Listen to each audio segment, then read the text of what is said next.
Well, hey there. Welcome to Mainstream Metaphysics. I'm Nick Newmont. It is a Tuesday night, shortly after 6 o'clock here in Los Angeles, West Coast time. I think soon we're going to turn the clocks forward, lose a little sleep along the way, but who doesn't lose sleep, right? It's good to be here. I'm really excited about tonight's show. With me is Inanna Draper. Welcome, welcome, welcome. Thank you. I'm so excited to have you on the show. You're going to learn why I'm so excited. You and your friends, Catherine Glass and Jill Jackson, are part of events that are going on at the Newmont Center this week. And by the way, tonight is a great show because being psychics, Inanna and I jumped forward and came back and have seen the show, and it is fabulous. So stay watching. Yep, this is really good, really good. So coming up this weekend, we have two events at the Newmont Center. One is Friday night that you're participating in with Jill and Catherine, and you're going to be giving readings and tuning into people.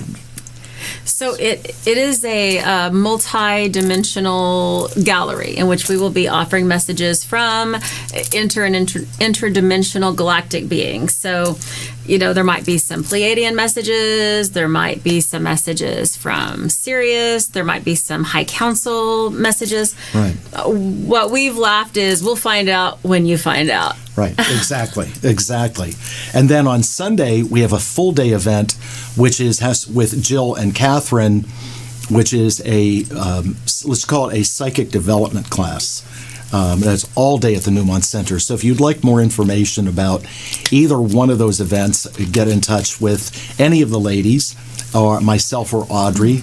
And there is still room, so you can sign up for both. But you also have an event that you're doing on Saturday in Santa Clarita too, right? Yes. And what is that? So that is actually mediumship. It's an evening with spirit, and we are 3 evidentiary mediums, and we will be offering messages from your loved ones in spirit, and probably some angels or archangels as well. Sure. And so that is at the main theater.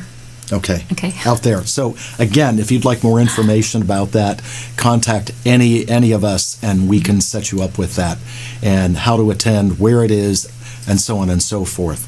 So, Inanna, first of all, the name that you use, you told me on the phone, that's your soul name. That's not your real name. Okay? That's not my human birth name. Right. Yeah.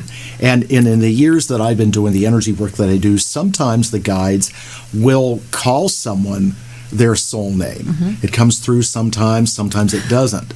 So how did you get your soul name? How did that come to you?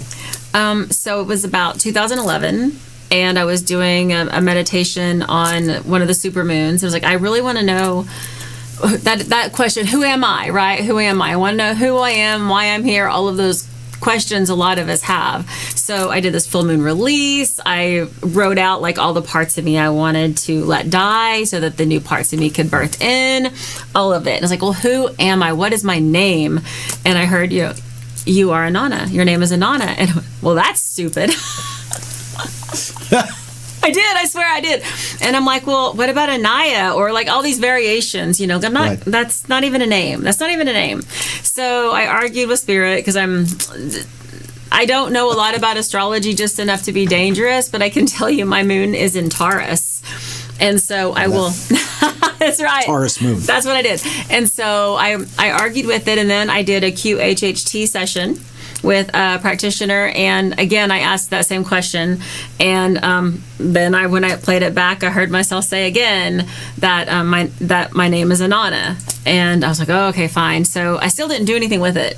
And it wasn't until 2018 when my husband suffered a very serious traumatic brain injury that left him disabled for the rest of his life. His brain has global atrophy, and he needs intermittent use of a ventilator and a wheelchair. His brain doesn't control a lot of his heart, his lungs, all of it, right? Sure. And then I was led to just happen to pick up a book and saw the story about Inanna and the 7 trials she went through. So when I started counting everything from my husband's brain injury forward, there were 7 major traumas. Wow. And I went, okay, I'm Inanna, because I'm ready to be done with all of it, right? Because Inanna then gets to the 7th one and she is free. And that's exactly what happened. Interesting. So they know more than we do. Absolutely. So all metaphysical practitioners refer to themselves in terms of their skill set. So if people ask you, are you a psychic? How do you refer to yourself in the work that you do? Oh, I think it sometimes depends on who I'm speaking to, because I was born and raised in Oklahoma where being psychic is illegal. I want you to expound on that, please. And so, there's in Oklahoma, there's a law from 1915 that actually makes fortune telling illegal. And so it includes palmistry, clairvoyance, tarot card readings, mediumship, all of it. So I would be very careful, and I would say, I talk to angels. That was pretty safe in those areas. Or I'm an intuitive coach, right? Mm-hmm. And then if I was with a more open spiritual group, I would say, I'm a psychic medium, or I'm a medium, or I can read Akashic records. And then here I have to walk another line, and so I am a life design strategist. Wow, I've never heard that one before. Yeah. That basically means what I do for a lot of my clients here is I look at where they want to be in life, what their goals are. Like, what do you want, right? What do you want? And then when I look at where you want to be, I work the problem backwards and look at timelines that can get you there. And so I figure out which timeline you need to be on, help you change your frequency to that timeline so that you get to that goal. So that's the life design strategist part. Okay.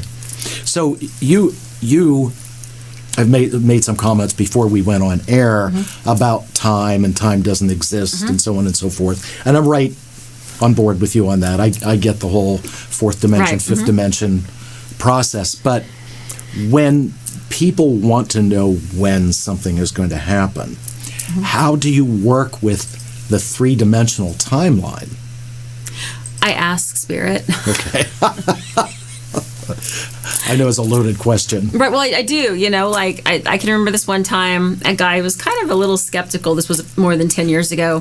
Was asking about a job, and this was March. You will get another job offer on December 3rd. It will be the one that you want. And he goes, he didn't believe me at all. Sure. He wrote it on the calendar. He called me December 4th to tell me he got the job offer on December 3rd. And he was so in such a state of disbelief, because we can align to whatever timeline we're on, right? So if Spirit says the timeline you're on, this thing happens in September, unless you change your frequency or change your timeline, it happens in September. So it's just that simple, right? Well, and sometimes I think that if you hear, a date, as opposed to using astrology or numerology to do it linearly, sometimes just what you hear is you get that, and that's it. It goes into your belief system, which becomes part of your frequency, which becomes part of your path and part of your truth. Were you born psychic? What's your early days? So I fell back asswards into everything. Okay. I love that. Just backwards. It just happens like that. So I was born seeing angels, even as a young child. But I was raised in rural Oklahoma, and hi Janet, hi Catherine. I was born in rural Oklahoma, and so there's different levels of religion, So a lot of people say Southern Baptist is Pentecostal. Well, Pentecostal is non-denominational. We were on the other side. We were actually like end of world doomsday church. And so had I been born male, I would have been celebrated, right? Because I would have been a prophet. I would have been like the greatest thing ever. But because I was female and women should be silent in church and women weren't allowed to have gifts, I was an abomination and something to be feared. And I was told I always needed to be so afraid of these gifts because they marked me for evil. So I didn't really do anything with them. I know, right? So I didn't do anything with them. I let them sit there. And I did not embrace them. I did not do anything. And then I kept getting really sick. So I was diagnosed with MS when I was 20. Wow. And then by the time I was 21, I was really sick with MS. I'd lost most of my vision in my left eye. I had lost I could walk with assistance, but if we left the house, I needed a wheelchair. And then I had not been able to move my left foot or my toes or anything from about here down, for over a decade. And so I'm now finding out that it's progressive, medications aren't working. What am I going to do? And so I went in the bathroom and I prayed and I said, help me. And I didn't get the answer right away. So fast forward, right? I've now had my children, and I found out that the chemotherapy drugs have put me in liver failure. Because the chemotherapy drugs were to control the MS, to control the rheumatoid arthritis, to control all of the autoimmune things I had. And that time, when I prayed, I said, "What do you want from me, God?" And he said, "Talk to the angels I send to you every day." And it was just that simple. Right. So I started talking to the angels, and I've just 1,000 stories of where they literally had to save my life, pull me from underneath the car, jerk the wheel to save my stubborn self. Because again, moon's in Taurus. I'm a Pisces, but my moon's in Taurus. And so that's how it all started. And because we lived in a rural place, there were no teachers before really internet, right? Like we have now. Right. I just started asking Spirit how to do things directly. How do I do this? How do I do this? How do I do this? And because I never had a teacher, I learned everything just directly from Spirit. So I didn't know people specialized in things. So I didn't know, mediums are typically mediums, psychics are typically psychic, then Akashic records over here. I didn't know any of that. So I just kind of had Spirit teach me all of it. Wow. Yeah. You're fortunate like that. Yeah. To get it downloaded directly. Yes. Like that. So it's one of those things where it's just meant to be. Yes. Despite having, the stubborn streak I have. It's like, my plan was law school. I had a full scholarship to law school. Wow. So my plan was never going to be woo-woo, intuitive, these things. My plan was always, law school, corporate world, and no, it just didn't happen that way. So when you were at what age did you start doing this work, given that you were living in Oklahoma and not supposed to be doing this work? Right. So technically I started in 2009. Okay. Mm-hmm. So it's recent, 15 years ago. Yeah. Okay. Yeah, about 15 years. So it's, when you get it in maturity, I think you appreciate it. I mean, you can have gifts like this when you're very young, but it's a matter of filtering the ego out. In maturity, you really understand and appreciate the gifts that you have. Oh, absolutely. And I tell people all the time, hey, if there's going to be a mistake in this process, it's going to be me. Right? Right. Spirit is spirit. Spirit's always right. And so if there's going to be, in this chain, right, from where Spirit is giving you this message and all these links in the chain that get down to the client, if there's going to be a link here, it's going to be my misinterpretation of the information. And I have the funniest story about that exact thing happening. So I was now one of the hardest clients I've ever seen, because this woman was like stone-faced. She was giving me nothing. She wouldn't even validate for me she had a husband in spirit. Which, by the way, be nice to your mediums, okay? If they say there's a man here in spirit who says he's your husband, and you have a husband in spirit, say, yeah, I have a husband in spirit, instead of going, really? And that's what she did. So I was like, yes. And so he says that you will find the ring. So if you say to me, like he did, tell her she'll find the ring, I'm thinking she lost a ring, right? Because that's what you would think if you hear you're going to find your ring. Right. Lost a ring. She said no, he said no. And I'm like, oh, okay, well, hold on, let's go back. So, okay, nope. He said find the ring again. And I'm like, okay, well, find the ring. Did you lose it? Maybe you don't know you lost it, right? Nope. Okay. Third time, find the ring. And at this point, look, I don't know. All I can do is give you the message. He says you're going to find your ring. So maybe you didn't lose it. Maybe you will lose it. I don't know. But you're going to find the ring. She didn't clarify a thing. This woman just let me suffer. So we're walking out after the session. And she goes, do you want to know what that meant? And I went, well, yeah. My gosh, of course I do. And she said, he died actually a week before we got married. And I never had a wedding ring. And so I went to a jewelry store last week and I said, if you want me to have a wedding ring from you, tell the medium to tell me to get the ring. Oh, find the ring. Yeah, find the ring. Go find the ring you want, right? So, that's an example of me being the link in the chain that messed something up. Right. Because I interpreted find the ring as having lost a ring. Sure. So that's an example of how, we can have our own interpretations on this stuff that can affect the outcome of the message. Of course. I've had clients that have done that before. And while we don't want to be told too much in advance. No, we don't. A little bit of information can really cause the reading to explode in such a good way. Yes. But because some people are skeptic, they're like, you have to prove it. You have to prove it. Yep.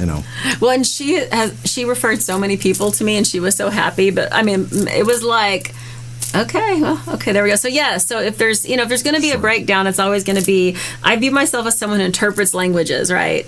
The tongue of angels to the tongue of humans, right? And I'm the interpreter between. And some words don't translate easily all the time. Correct. That's correct. Yeah. So you work with extraterrestrial guides too from different star systems. Yep. Any group in particular that you work with more? So the ones I work with right now are kind of like the UN, right? So we have some from Sirius, from Arcturus, quite a few Pleiadians on the council, and so it's about 12 beings, and so just different systems. And there are so many more systems than I know about, right? Because there's just an infinite number of systems out there. Sure. And so they're the ones that come through when I channel the galactic beings, and they'll say, well, now every starseed has a star council, so maybe your star council is who's coming in for you, and that's not the high council, that's your individual star council as a star seed. But the ones that come through in that regard are the high council, kind of like the UN. Right. Mm-hmm. Do you ever get information from the extraterrestrial guides, which are very wise? Mm-hmm. Do they ever relay information about how humans, the general public, looks at ETs on the planet, being part of society? Yeah. What do they say? All the time. That there's a really good book called Virus of the Mind. So if you haven't checked out that book, please do. Because the truth is that it's the viruses that are being put in our minds that are the greatest danger we have as humanity. And we are being completely programmed to be cut off from that intelligence and from those messages through media, through false messengers that are making us afraid of them. Right. So, what their message is that, if we're here in love, we're from above, your third dimensional planet, we're above your fifth dimensional where, you're trying to ascend Earth to. And so in order to receive these messages, you have to be able to hold at least a frequency of love, which is 528, or that fifth dimensional energy, at least through the etheric realm, right? Mm-hmm. Unless we're talking about actual direct contact with a ship landing and, two physical beings standing together. And so it's the fact that we are being programmed to be afraid of them. Right. In this hologram, we're being programmed. And so we're cutting ourselves off from all of that wisdom and all of that guidance that could really help us heal. Right. Help us ascend, help us open up our own intuitive gifts, and even maybe the most important thing is learn how to consciously create in your life. That's what really activated in me. I guess it was a little over a year ago. Something just switched, and I learned how to consciously create. And that was our move to here, our move to LA. I was teaching a class, and I said, I'm going to manifest $10,000 out of thin air this week. And I went to a casino and won $14,000, which never make a casino your prosperity plan, okay? Mm-hmm. That was just a fun thing. Never make it your prosperity plan. But it's things like that. I manifested a gold ticket to an event I wanted to go to out of, thin air. So learning how to consciously create, and that is available to us.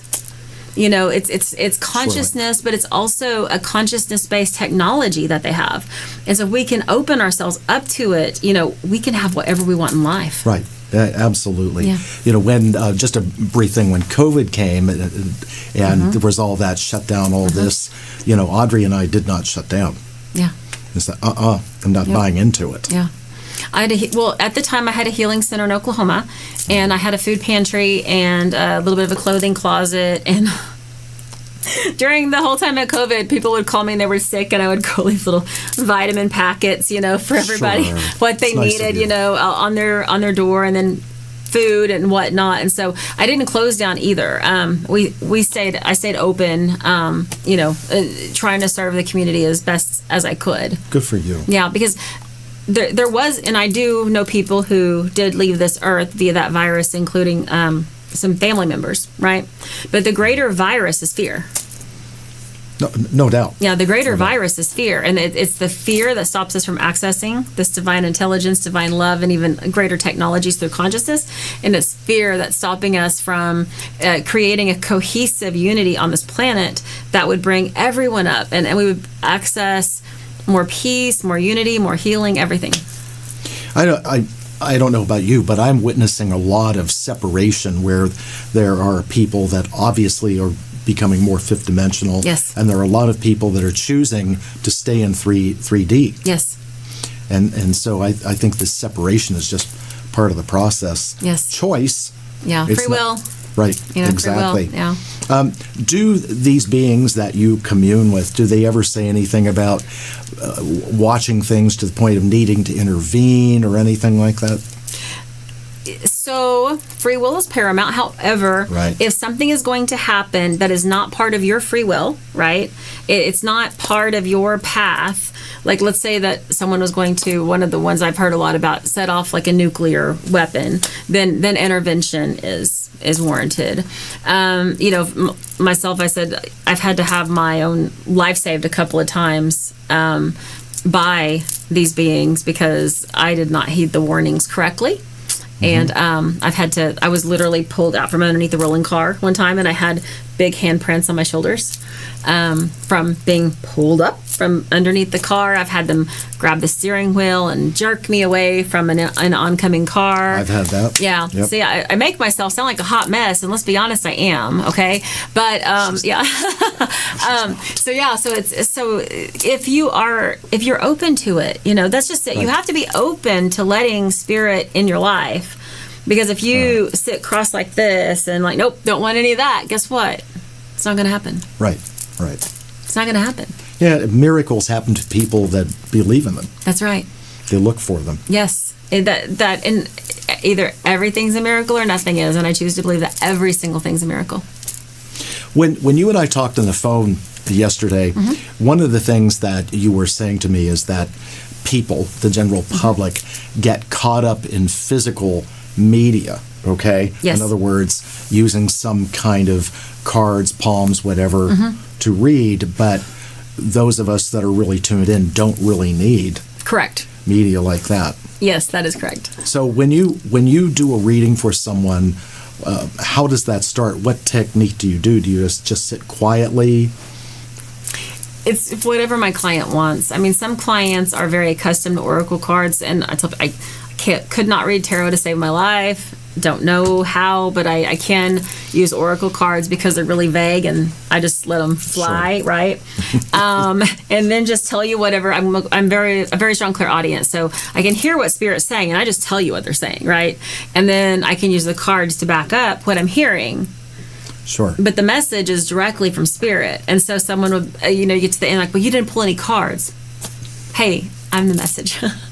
Like I'm the message. So a couple of times I've asked clients, can we pull cards after your reading?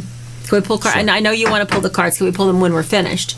And so I have them take notes, or I take notes, and we write down all the major points. Then we pull cards.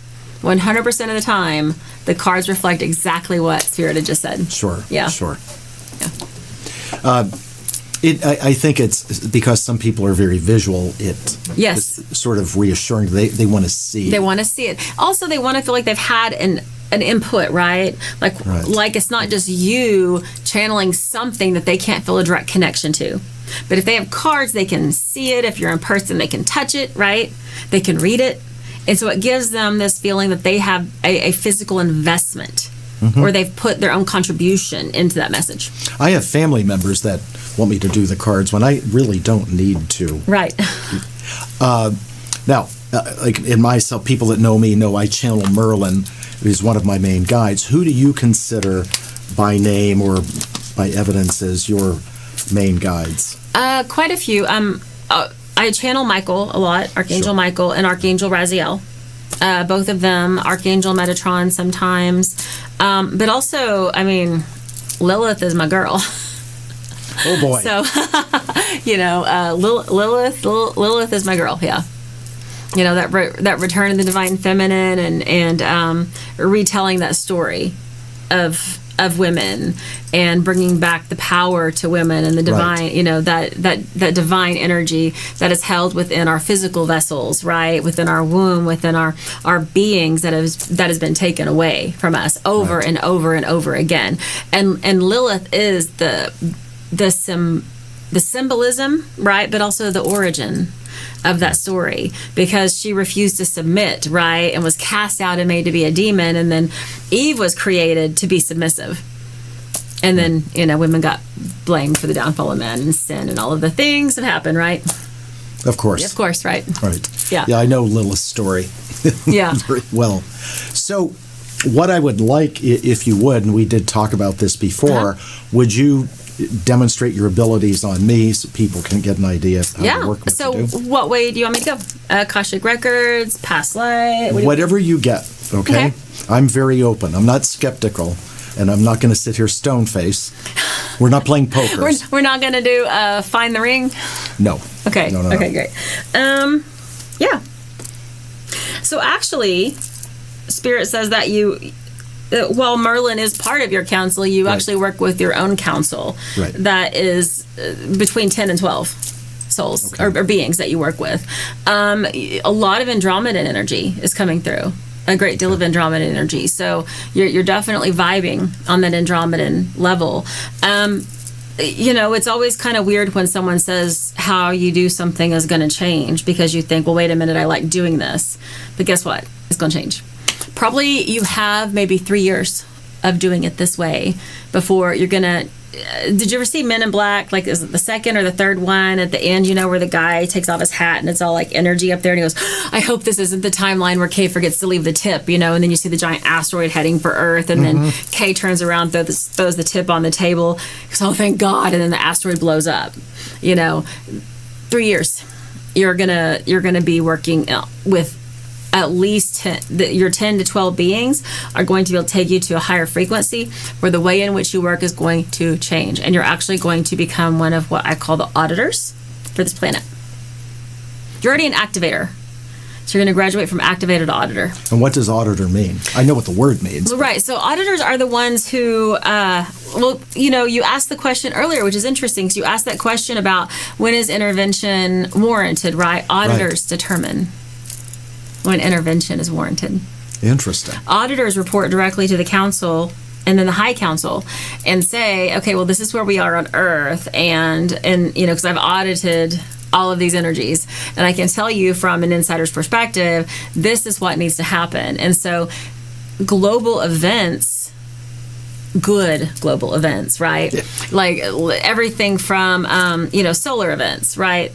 Sun codes, to Gaia releasing codes, to even ship codes coming through. Auditors are the ones who actually work with the councils to determine what type of events happen in what places of Earth to assist in moving Earth up as we move through the split between the 3 and the 5. So, and as an auditor, you're going to help determine what is going to happen to get Earth out of completely separated from 3 and 5. Fascinating. Yeah. I better get my rest. You're probably doing it a lot already at night, but but you'll be more cognizant of it, more aware, and in 3 years, how you work will change. Well, it's interesting because I do look at my own astrology chart, and the planet Pluto moves very slowly. It's the slowest of all the planets. Long story short, over the next couple of years, Pluto is going to cross my ascendant, which means that's a complete transformation of the self on a very deep level. So, in other words, the old Nick is going to die off. Oh, okay. That's good. Yeah.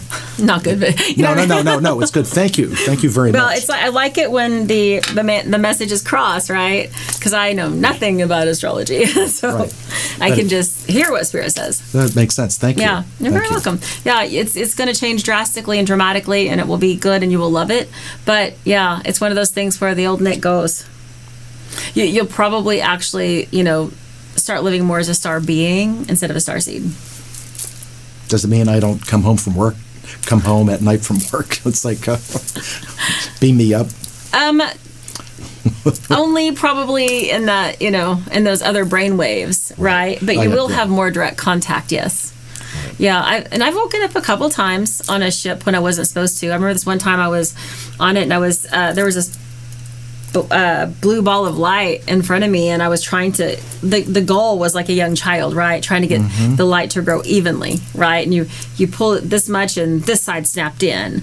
And so I was doing this, and my instructor, teacher, guide here was in front of me, and like, oh, I'm waking up. And he said, okay, I'll see you next time. And I goes, no, I don't want to. And I sat up in bed and went, go. I wanted to stay and learn whatever I was supposed to be learning in that place. And I was, I woke up. I do, your wife, I have a new hubby. Yep. Hey. Careful with that, Audrey. Yeah. Hey, very careful with that. Well, you know what? We tend to do these in tandem. So he probably, you guys are probably going to do some of this together. And so you'll go through the same type of process. And we'll be like you the both get Coneheads. New couple, totally new couple. Remember the Coneheads on Saturday That's Night right. Live? Saturday Night Live. Yeah. Oh, no, don't do that. but yeah, so it does tend to happen in tandem, when we do the work together, when one changes, it's because you're already an activator, like I said. So you're activating everyone around you. And so that definitely includes, your family, and clients. And so as you go from activator to auditor, it's just going to bump everyone up that you have a soul cord to. Yeah. A lot of work ahead of me. You've already done it. Right. And a lot more to come. That's right. No, and I look forward to it also. I anticipate that I will live well into triple digits. Yeah. I mean, I have that intention, and in a healthy way. The Newmont. Newmont. Yeah, there you are. So, when it comes to what you were saying a little bit ago about when it comes to how this is my words, how science fiction has misrepresented things that are non-earthly, whether it's spirituality, paranormal, extraterrestrials, you do work on projects, or you're working on projects, okay? So what is your intention, as quoting the X-Files, to get the truth out there? Right. Well, I kind of put you on the spot a little bit. Just a little bit. Okay. So, always I have activations not hidden, because they're actually pretty obvious if you know what you're looking for. Activations in everything that I do. I have, I've studied, and I have several forms of coding: Enochian coding, Solomon coding. And so I use those in my intuitive sessions, my healing sessions, psychic surgery. All of the coding is in every single bit of it. So then whenever I do like a Facebook Live, or I'm teaching a class, whatever it is I'm doing, I will have, do work around a phrase, right? So that when I say that phrase, everyone who hears it gets this specific activation. Sure. If they're willing to receive it, right? And so I do work in the entertainment industry, and different things. Can't talk about very much at all about that due to non-disclosure agreements and so forth. But sometimes if there is a story involving someone who has passed or someone who was murdered, I'm able to provide their true story of what actually happened to them, right? In that, in how they died, or what happened to them. I was doom scrolling through Facebook one night and found a kidnapped child. Just by that story you told me on the phone. Yeah. That is the phone number. Please tell that story, because this is so cool. Yeah. Okay. Well, there's actually like three right there. But okay. So one was, there was a child who was kidnapped somewhere up in the New England area, and I was just doom scrolling, and I found the kid on Facebook, and was tagged in a restaurant earlier in the day. And so we were able to give that to the police, and they were able to go rescue this child just based on the doom scrolling, right? So that was one. Then the second one is I was driving down the interstate, and this younger man, 30s-ish man in spirit comes through, and he's like, "You've got to call her and tell her no. You've got to call her and tell her no. She doesn't have to do it. She doesn't have to do it." He's screaming this at me. I'm driving down I-35 coming from Oklahoma City to Norman, and I'm like, I don't even know what to do because you will stop screaming at me. I said, I can't call anyone right now. I am driving. And so he was just so insistent, and I just kind of became, a channel. And I pulled over, dialed the phone number. Don't know how I knew the phone number. Dialed the phone number and said, "There's a young man here in spirit, and he says he's your son, and he says, don't do whatever you're doing. Don't do it. Don't do it. Don't do it. Don't do it. Don't do it. Don't do it. Don't do it. Don't do it. Don't you dare do it. You don't have to do it." He says, "Don't do it. That's your message." Oh yeah, my name's Inanna. Click. Hung up the phone. Right. I'm hoping these people never know my number, never call me back. Well, as it turns out, at that exact moment, this woman who I had not, formally met yet, was in an attorney's office for her son who died in a car wreck, and the attorney was telling her she was going to have to look at images from the car wreck if she went forward with the lawsuit. And she was in her mind, begging, "Please tell me, son, please give me a message. Tell me I don't have to do this. Tell me you give me permission to not go forward with this." Her phone never rang, but she said that it popped a voicemail, right? Because I guess I was an unknown number, so it just blocked it and went straight to voicemail. So she told the attorney she was going to step outside and have a cigarette for a minute. She listened to the voicemail. She walked back in and said, "Nope, peace out, I'm done. I'm not going to do it." And so then she actually made an appointment and came and saw me as a client, and we got to meet. But that was another one of those times where I don't know how I knew the phone number. It was just so weird. It was just spirit just took over. And then the third and crazy one is I was working for child welfare at the time, and we had an infant in custody. We were trying to find a relative that could take this child. And so I was like, okay, I misdialed a phone number. I was trying to call a bouncer at a bar, and I misdialed the phone number, and I get this woman. And no one here is a bouncer, honey. You got the wrong phone. Or, "Oh, well, I'm sorry. I was trying to find someone at this bar." "Oh, well, my son used to go to that bar, And I'm like, "Oh, really? Tell me." Right. And so she said, "Well, no, he can't have kids. He suffered an injury a really long time ago." But we just kept talking. Yes. That was her grandchild. We did the DNA testing, and I dialed the wrong phone number and found that kid's family, and we were able to reunite them and have we didn't get happy endings very often in Child Protective Services, but that one was a happy ending. Also, I dialed the wrong phone number, transposed the number somehow. And so that kind of stuff happens all the time. Like, that's just, spirit will just do it. It's wild how it just works that way. Well, you had the thing in the car where the hands turn the wheel, yes. And I've had that too. So in the same way that could happen, spirit could take your finger and move your finger, yep. So it hits another digit on yep. the phone. I mean, it just makes sense to me. And it does, but it's like wild. I mean, it was just like, I just remember so happy. I was just so happy that we found someone that wanted this child more than, anything else. And so that's what I would say. I fall just back asswards into it. I really do. I'm one of those people that I do some work for a fairly traditional conservative church. And the Archbishop I work with says that obedience is my gift. And I'm like, well, if you only really knew.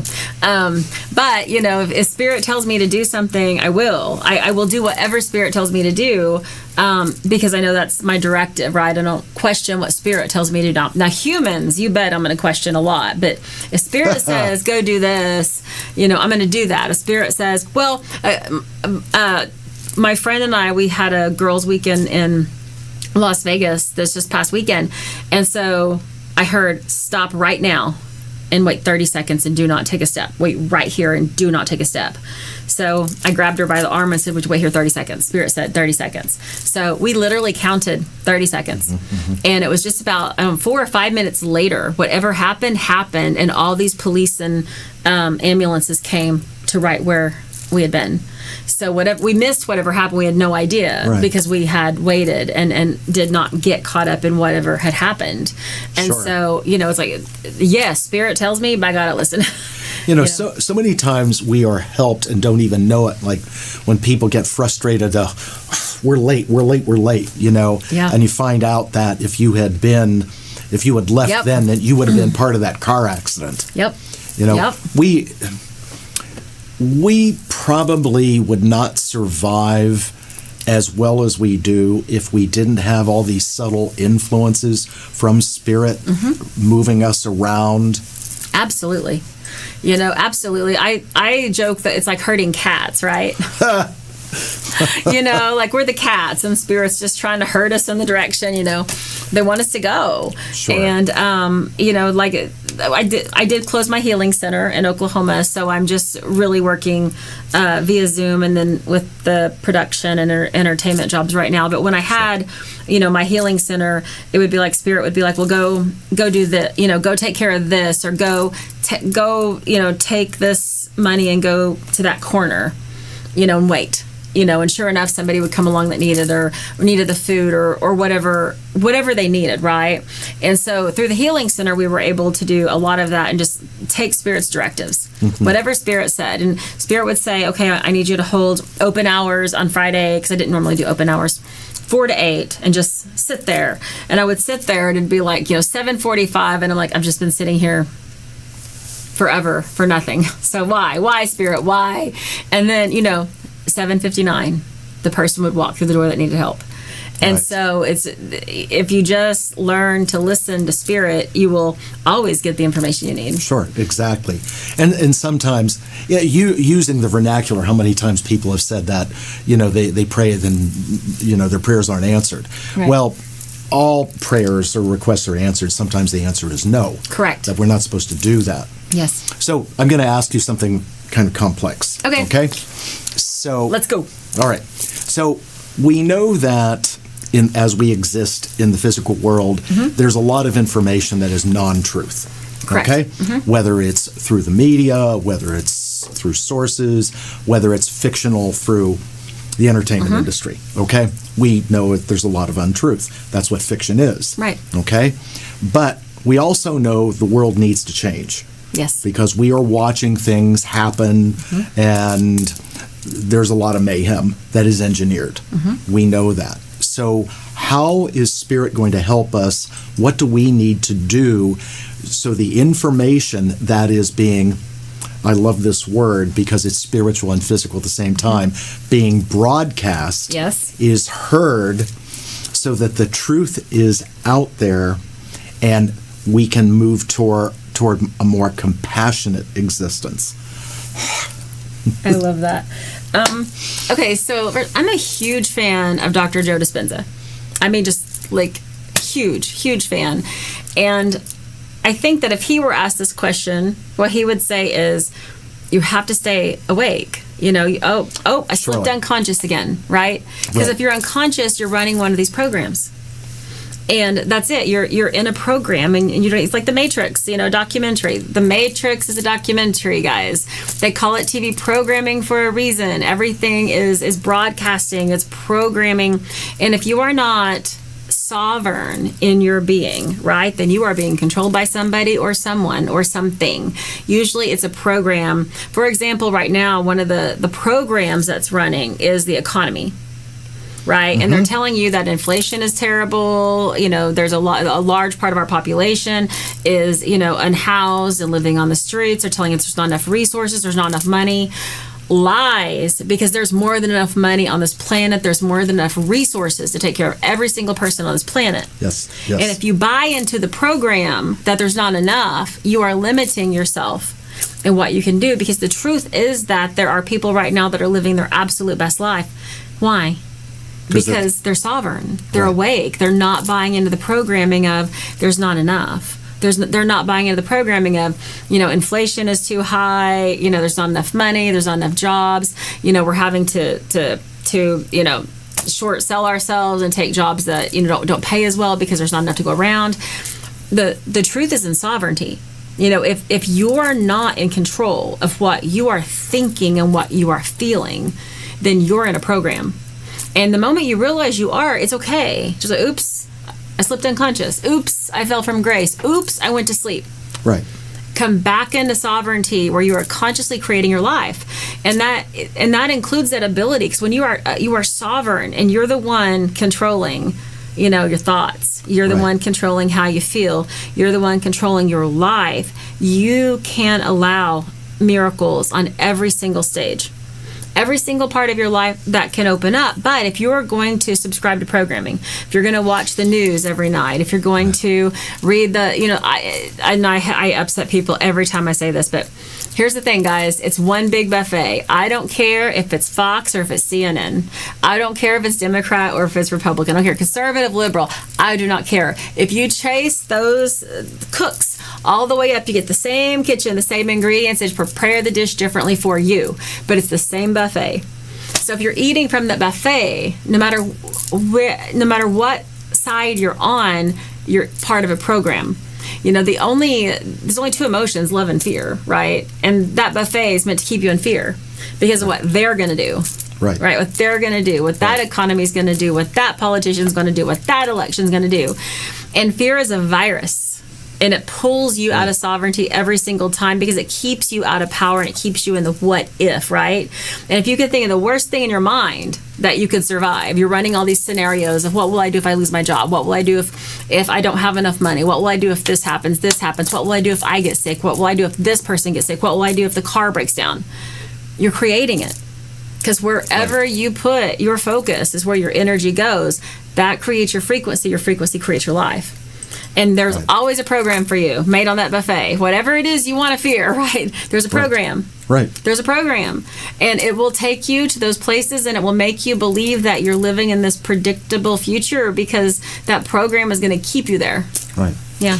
What's crazy is that back in the 60s, the TV show The Outer Limits, and the way they started that, there is nothing wrong with your television set. You're not in control of the horizontal or the vertical and all that. And do you remember, or do you able to remember that? How they go back, find YouTube, find how the TV show The Outer Limits started, and how they were presenting that they were in control. Yep. Okay? Yep.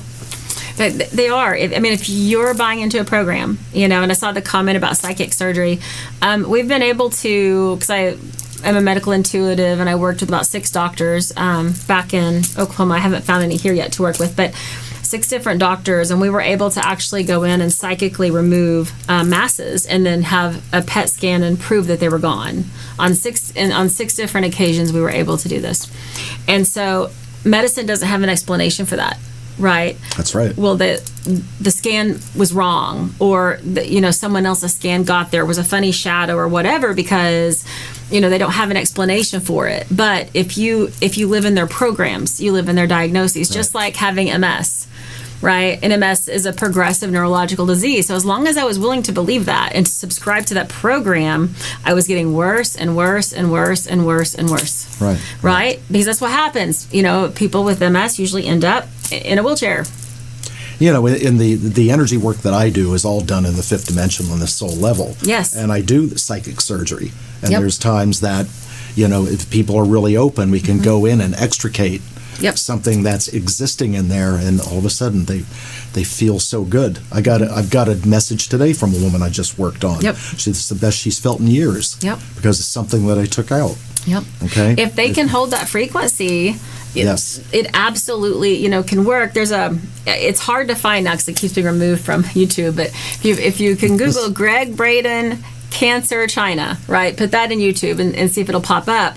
And he was doing some kind of symposium or conference, and you watch this live. You watch this woman who's gone to this medicineless hospital in Beijing. She's learned life-affirming ways to breathe. She's learned how to hold her energy. So she goes into the treatment room, and they have an ultrasound on this bladder tumor.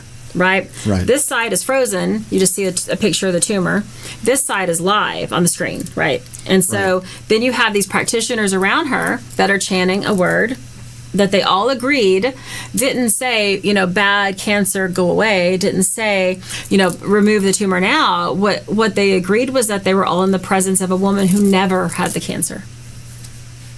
who never did. And just like that, you watched her body recreate itself without the tumor in about 3 minutes. It's amazing. Right. That's the kind of world you live in when you choose to live sovereign. And I'll use my husband as an example. And he's an example of being able to touch gold but not hold gold. Okay? And we'll get him there. But, you know, the frontal lobe is kind of an important part of your brain. And it's where your executive functioning, decision making, all of those things are. And that's where he took his hit to the head. So we will do quantum healing sessions with him and get him up there. And this one time he had a seizure cluster and had not been out of bed or off his ventilator for like 3 days. It was awful. And we did do a session with some of the Joe Dispenza quantum angels. And then I had my group there as well. We finished it. He just hopped up out of bed, went to the kitchen and made a snack. Right. Had not been out of bed in 3 days. Had not been off the ventilator for 3 days. He reached over, turned off the ventilator, hopped up, walked to the kitchen, not in his wheelchair. Yeah. And he held that frequency for about 6 hours before he lost it. But if you can touch gold, you can hold gold. Remember that, okay? Because you get good at what you practice. And so, you know, if you can touch it once, you can hold it. Right. You know, if you can just touch it once, if you can touch that healing for 6 minutes, 6 hours, 6 days, with enough practice, that can become your new reality. Right. You know, and that's just what it is. True. Yeah. Yeah. Unfortunately, with us humans, that and my guides have said this for years, that at times our worst enemy is our memory. Yeah. Because we relate to what we did, and that is the past reality is the reality, and that's not true. Right. Your past reality is not your reality. Right. This is the reality. This is the reality. Now, right? That's what we were talking about earlier. Now. Yeah, now. And if you shift timelines, like the Mandela effect, right? Right. So you shift timelines, that thing never happened. Right. Right. You now are in a timeline and in a stream of consciousness for yourself that thing never happened. You never had that disease. You were never injured in that way because you actually shifted. Right. You changed not just your future, but you changed your past by being fully in the present and holding a higher frequency that does not support the old life. Right. Yeah. I've definitely experienced just folds in time where I won't over-explain that, but where there was I could recognize that there was a shift, that something had happened with time. Yep. And it was like, uh-oh. Yep. Yeah, that's, yep. You know. You feel it. You're like in this in-between, right? Yeah. You're in this in-between. We're like, I feel like something's happening and I'm really disconnected from reality right now, you know, for what I knew to be reality as I'm stepping into the new reality. With your extraterrestrials that you work with, what do they say about, again, dangerous question, us as humans in terms of time travel? And you're laughing, so it's going to be a funny answer. I just had a client, a relatively new client, have a session about this, and they were really, really trying to figure out how to go back and change their past. Like they wanted to hop in a machine, take them back, and let them relive these moments. And so I'm channeling the messages like, you don't change your now. Right? Right. Change your now. Like pull that into your now. And then the past changed and you have all the memories because you did the things. Right? You did it. So, I mean, if you truly, talk about shifting or changing your actual timeline, if anyone's seen the CERN kid, explain the thing like you're on this timeline and then something happens and you shift to a whole new universe right here. Right. Right. Then you're here and then you shift to a whole new universe up here. Right. Variants. Yes. So you have all these unlimited timelines. Well, when you're up here, this thing down here didn't happen. Right. Right. But you lived this. So if you shift yourself up here, guess what? You took all those opportunities in college. You went to that prestigious college. Almost said the college. You went to that prestigious college. You said yes to all those opportunities. You studied abroad. You did all of the things, and you have all the wonderful memories from them because you are now in a reality that you said yes to by shifting your consciousness in the now. But it only works in the now. Only works in the now. The way to change your past and your future, both at the same time, is only to change your now. Right. Yeah. So that's what they say. And I believe that, and I understand that, definitely. So as we look at programming. Okay. And by the way, sometimes I watch the news just to see what nonsense they're telling people. Yes. Yeah, seriously. Right. I do that on purpose. Okay. What are they putting out there? Okay. Right. Because people are going to talk about that. All right. So in terms of programming, positive programming, okay, what do we have to do to turn the programming in such a way that the truth starts to come out? Yeah. Because I know that we are on the precipice of big things ready to shift. I've seen these things happening already, and there is going to be a big shift, but also a rift where people on this side are going to go, yes, of course, we've been expecting that. And these people go, that can't be true. Yeah. So how, we kind of, you, me, our associates, we owe it to people to help them see the truth. Right. Okay? But in terms of things that are produced in media, how are we going to slide that through so that it's not blocked? Right. Yeah, because it gets blocked a lot, right? Yep. We get blocked a lot. Those little Facebook bans, I've had quite a few of those in my life, like 10-day Facebook ban. So, Yeah. Social media jail. yes, I've been in social media jail many times. What Spirit relays to me and what, I relay to my friends, my family, my clients is this. And it's kind of a funny way, but check your algorithm, right? So if you go to social media, and this is not the best story of my intelligence, by the way, but I can own it. So there was this woman that was doing this food thing, right? And so I watched one of her little reels, and evidently it's a thing. Is it mukbang? Someone's going to correct me. It's like mukbang, and I'm trying really hard to not mess that word up, okay? But I believe it's mukbang. It's where you just shove as much food in your face as you can, as fast as you can, in your car, in your bed, is like a weird thing, right? So I'm like, what in the bloody hell is this? So I watch a few videos because I'm trying to understand it, right? I want to understand what is happening because it's influencing everyone, right? And so I'm watching it. Well, guess what? My algorithm on Facebook started showing me all videos of people doing this. And then it started coming into the broke mom in the trailer park feeding 23-year-old broke mom in the trailer park feeding 5 kids, right? And it was just all these videos, and Spirit said, now, see where your algorithm is? And I went, oh, it's your algorithm, right? So it's like whatever you give any attention to, the hologram is going to give you more of that thing. Sure. Right? So, so if you watch the mukbang videos, you're going to get more of the mukbang videos, and it's going to lead you to the other things.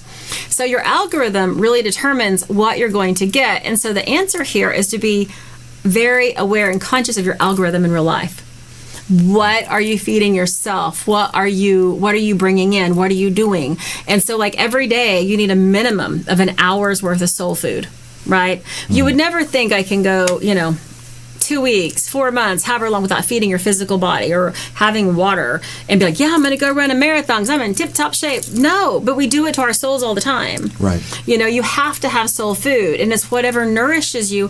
And please be careful about what nourishes you, because yes, sometimes you need a break and you need to watch, binge watch The Office maybe, for 30 minutes to get out of your own head or something like that. But guess what? That's rare. The other hour a day needs to be on something that actually inspires you, uplifts you, raises your frequency, and keeps you in a place of miracles. And if you're not doing a minimum of an hour a day, I promise you are not allowing this energy to come in, because it has to be a daily part of your routine, just like feeding your body, washing your body, changing your clothes, feeding your soul.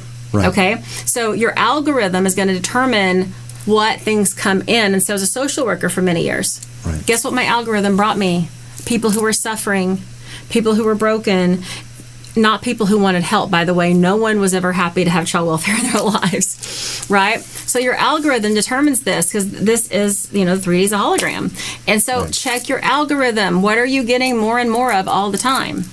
Sure. Yeah. Definitely. And so more positive things, more inspirational things, more things that make you feel good, that uplift you, that remind you that healing is possible, especially if you're not well. If you're physically suffering, if you're ill, whatever it is, Fill your consciousness and your soul with stories of people who have healed.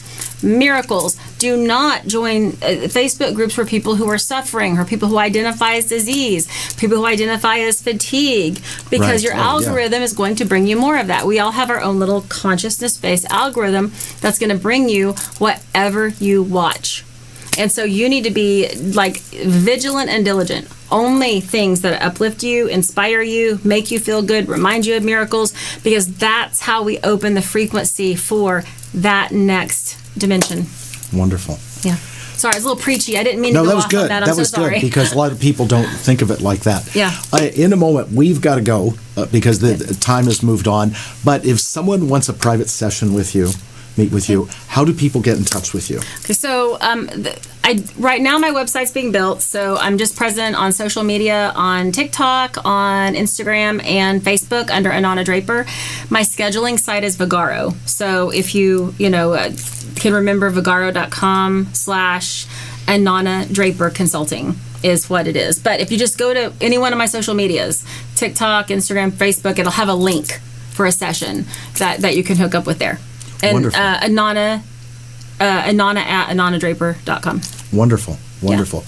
Thank you so much. No, thank you. This was so much fun. Well, and since you are local, yes, I'd love you to come back to the show because as you're speaking, there's a lot more questions going on in my head, and we could probably sit here for 6 hours and talk and go back and forth. Yeah, has it really been an hour? Yes. Oh, it wow. has. Okay. So Wonderful. It's an hour. Okay. Well, thank you for coming on. Thank I you. look forward to seeing you this weekend. Yes.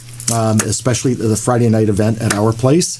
And again, if you'd like more information on the events with Inanna, Catherine Glass, Jill Jackson that are happening this weekend at our place and in Santa Clarita, please get in touch with us.